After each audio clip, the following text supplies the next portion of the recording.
Thank you, Chantal. I must say that piece means a lot to me. I remember I used to,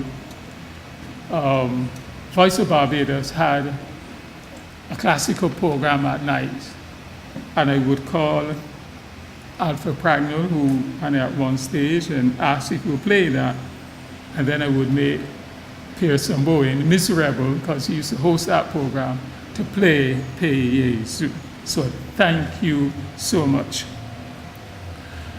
When I was asked who was going to preach at this liturgy, I said, really and truly, I didn't want any sermon.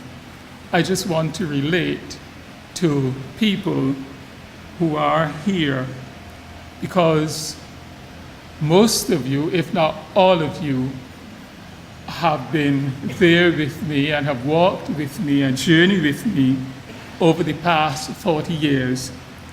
And I want to see this as an appreciation for your journey with me. There are some people here this evening. I don't know, I can't tell all of you because we're so tightly packed, who is here and who isn't. But if I may journey back, first of all, members of my family who are here, my brother Anthony and several cousins, my brother Courtney Weeks, who came over from England, and I hope that at some stage you will get to see and to meet some of these families. But if I were to put them all together, you have the Blackett, Bess, Worrell, Marshall, Chapman, Weeks family. And I see amongst, we have no doubt Serpenton Weeks, and I'm always very pleased to be in your company and to meet you in situations like these. Also like to, if they are here, there were some people who taught me at school. I don't know, and can you imagine that there are people still around who taught me at school? And amongst them is Richardine Clark Reese, Milton Seeley, Vincent. Well, may I ask those who were teachers and who are here now to please stand so that I can welcome you and recognize you. Are there? Milton and wow. I want to thank you very much for journeying with me through those years. And in our midst, we have a number of Anglican clergy.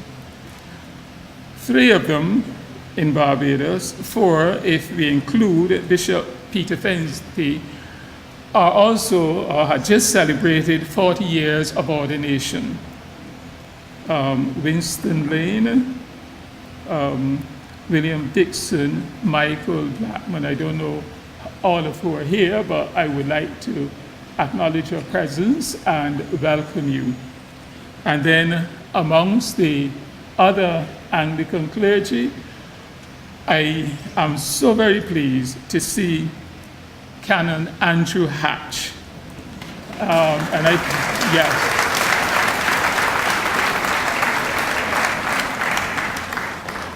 Canon Hatch has been a good friend for all these years, and I'm very pleased to see you. And Dean Emeritus, or 2 of them actually, so I'd like to welcome you both.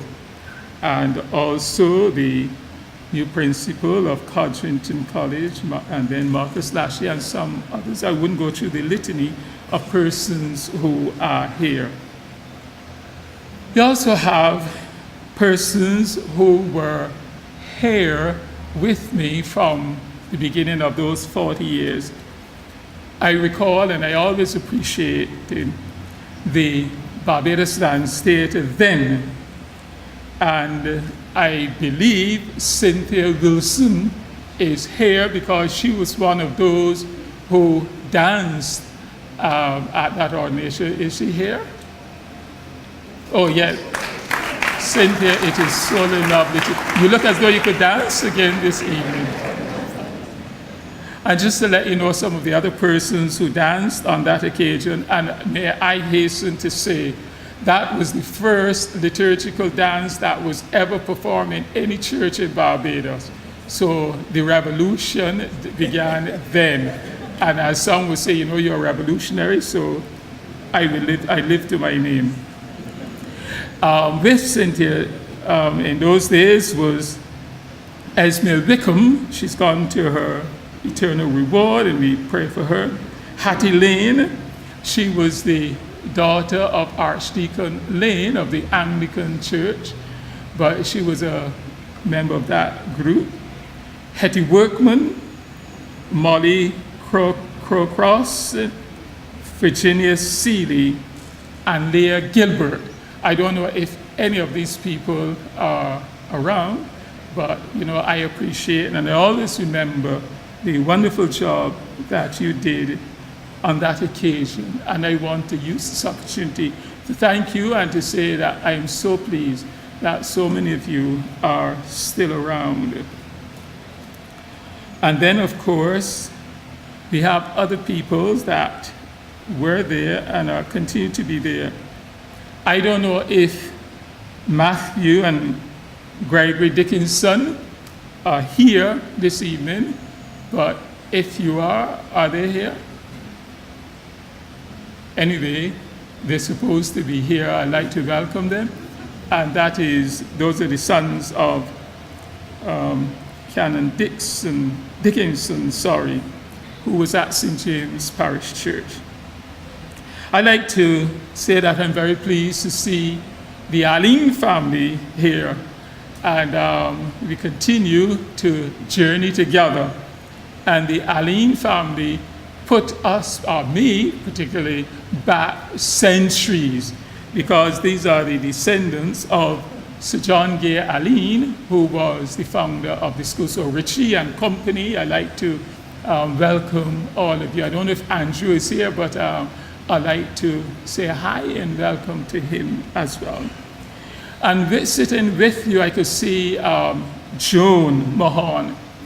Joan Mahon is like the matriarch of a community that existed.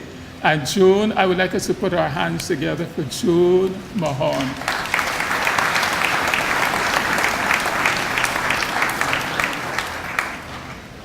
Joan, and your son John is here, I believe, and Pixie, welcome to you. Happy to see you. As I said, these were people I remember Joan from the days when I was at St. Joseph's Hospital, and she was one of those who came around and helped the sisters in so many ways. I don't think I would want to go through that whole litany, but I want to welcome in a very special way members of the St. Lucian community who have come out this evening to participate in this liturgy, all dressed in your national costume. So thank you so much, because I've been with them for such a very long time.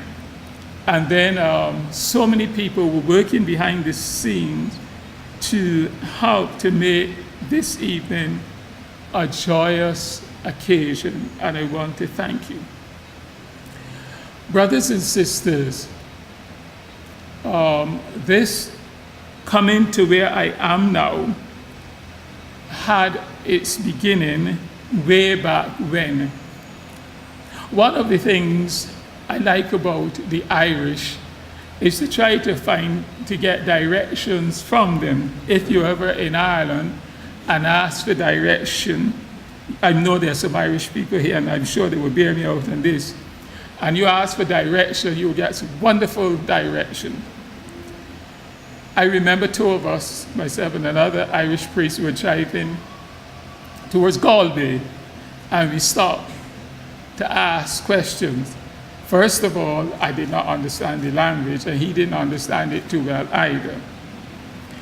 And the person we asked direction's response was, if I were you, I wouldn't begin here.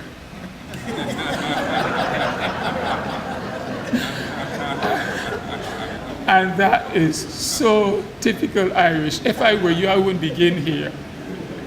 So he said, well, where do you begin? And then they would tell you where to begin. If you keep straight down the road, and you come to a crossroad, and you cross over, and then you would meet a pub, and they would describe the pub a little bit, but that's not where you want to get. And then they would continue telling you how to get where you want to get. Very similar to the Barbadian, and I always say that's the Irish influence on our culture. But I only introduce that to say that this is not the beginning, and this is not where I begin. My journey towards where I am now began way back as a little boy growing up in the country district. And it was an experience. The thunder was rolling, lightning flashing, and as kids here we were chatting away, and we were scolded by our grandmother to stop talking. You don't speak when the thunder is rolling. I see some of you nodding your head as though you're familiar with this. And the reason was God is speaking. The Lord is speaking, so don't talk when the Lord is speaking. And that led me to ask some question about this God who is supposed to be in the thunder speaking. And so I began to wrestle with that as a youngster. God speaking from the thunder. Who is this God? Who is God? And so from childhood, the question of who is God was a question I had to deal with. I recall just before leaving school, there was a gathering of 5th and 6th formers at Harrison College. And we were addressed at that gathering by Sir James Tudor, Sir Cameron Tudor, as he was then Minister of Education. He was one of the speakers. The others included people like Frank Parado, and it was organized by the JCs and people that they had invited. And in his address, Mr. Tudor raised a question that would remain with me for a very long time. And in that address, he said, you know, you can't describe God. And if there was any word, the one word to describe God, it would be a verb, is. Because the only thing you could say about God is that God is. And again, send me down the pathway wondering about God. Can't say anything about him until later on in studying St. John, we could say God is love. So, those were my questions. On leaving school, I did a short stint as a laboratory technician in the Queen Elizabeth Hospital and then went on to the St. Joseph Hospital. And there, I would encounter another challenge, not anyone speaking about God, but first there was a young man, young teenager like myself, who was face to face with dying. He had cancer. And his question was, why do I have to die? And I used to say, yeah, why does he have to die? And then there was a young doctor who, playing football, he was a young intern, thought he'd pull a muscle only to discover it was cancer. I used to visit with him and listen to his questions about death and dying. And so these concerns began to challenge me and would lead me to reflect further. During that period, I met the late Archbishop of Port of Spain, Archbishop Pantin, who spoke to me about the priesthood and the order he belonged to. So off I went to Trinidad to join the Holy Ghost Fathers until the new diocese of Bridgetown, Kingston was created, and I was asked to be here. And that's how I continue. I finished my philosophy and finished my theology, went off to Canada, came back a few days, and was made a priest. And I'm a priest all like now. Haven't decided to change profession yet. But there have been many challenges and many questions that would throw themselves up and continue to throw themselves up. But the church that I was ordained into was a church that was alive and challenging, full of energy. And those who would recall the church of the 70s will know how alive that church was. There I saw the formation of the Caribbean Conference of Churches. There the Catholic bishops. I remember being a youngster at the first gathering in Martinique, dealing with some real issues facing the Caribbean. That's why I'm happy to say that how much I appreciate Canon Hatch's presence, because he was part of that.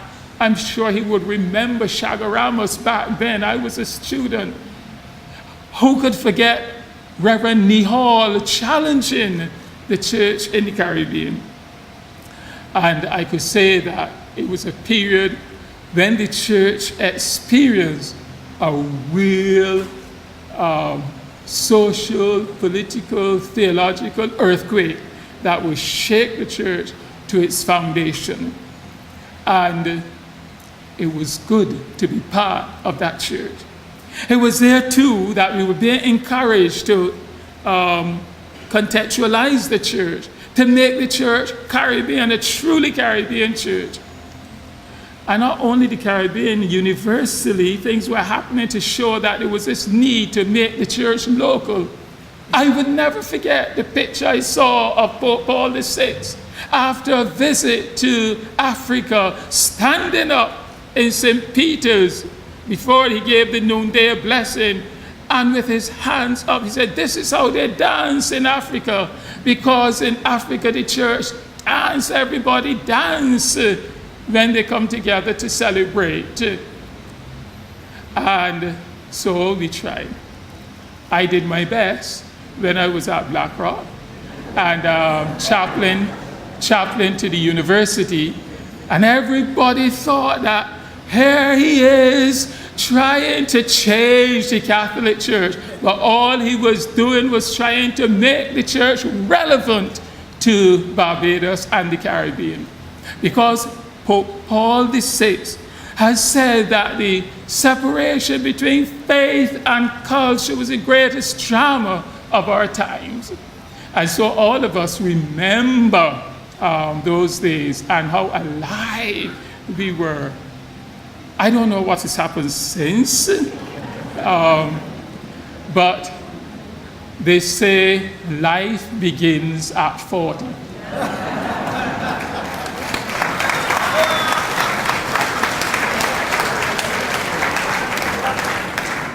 And the way you have applauded says to me that I should end on that note. Life begins at 40. As I was looking around, I see some other people I should have, members of the Light Airplane Club, of which I'm a member, and I know there's a man in here who tell me when I go up in the air, make sure I go take the plane in the other direction, but don't come over land. Right, Roger? So I'd like to say a hi to you, and perhaps the past students of the Presentation College among us. I would like to acknowledge your presence if you're here. I welcome you. Honorable Evelyn Grave and Dame as Barbados, welcome. And I see Sybil Barrow, member of the Barrow family there, and of whose I would not like to forget Paul Altman and his wife that I can see now from here. So all of you, welcome, and remember, and keep reminding me, life begins at 40. And so maybe I could say, it's only just begun.